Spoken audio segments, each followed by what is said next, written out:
we put so much credibility in what other people think about what we're doing. And I think that that fear alone is the reason that so many of us don't take more chances than we do. It's almost like when I'm working with my clients, I tell them, what if nobody knew what you were doing? Like you just went and did something for you and nobody would find out about it and nobody knew about it. What would you do that would make you happy?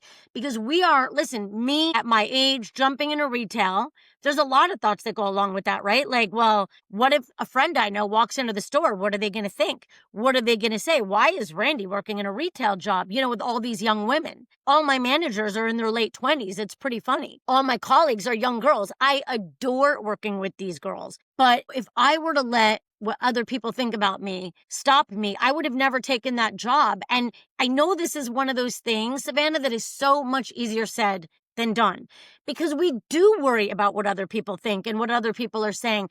But if we could just take a step back and do what I tell my clients, which is, hey, babe, what other people are saying about you is none of your business. And, if other people are talking about you at the carpool lane or whatever, are they your people? We have to evaluate, like, how far will we go to fit in? This is our life. We get one shot. So maybe the retail might not have worked out for me and I could pivot and do something else. But if we never take that first step, we're going to be stuck. We're not going to go anywhere. So well said. Absolutely. Thank you for that. And yeah, I mean, I think you're so right. Like the people who are truly in your corner, who truly belong in your inner circle, they're not going to be passing judgment. Like they're not going to be, I would say, the ones that you should fear. Not that you should really fear anyone, but I think if there are people who maybe you do hear about some kind of chatter or whatnot, it's like, how much value are you going to place on someone who's willing to do that to you? I think there's this expression that I love of,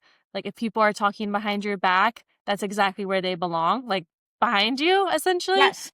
And I feel like that is so important. And I know for me, like as a recovering codependent person, recovering people pleaser, that took a long time for me to just kind of have that ownership of, I only get this one life. Do I want to live it for myself, or what I am either assuming or putting too much value on when it comes down to other people? Because I think what I hear with my own clients as a life coach is a lot of times like this fear of what people are going to think is an assumption. And it's usually a projection of like their own inner critic. Like they're assuming that people are judging them because they themselves are already judging themselves.